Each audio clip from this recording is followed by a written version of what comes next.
এক মাস খেয়ে কি তো অবস্থা, আগের চেয়ে ভালো না খারাপ? আলহামদুলিল্লাহ। এখন বেশি অসুবিধা কি?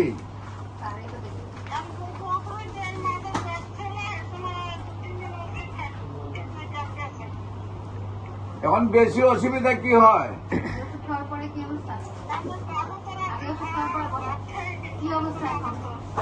হ্যাঁ,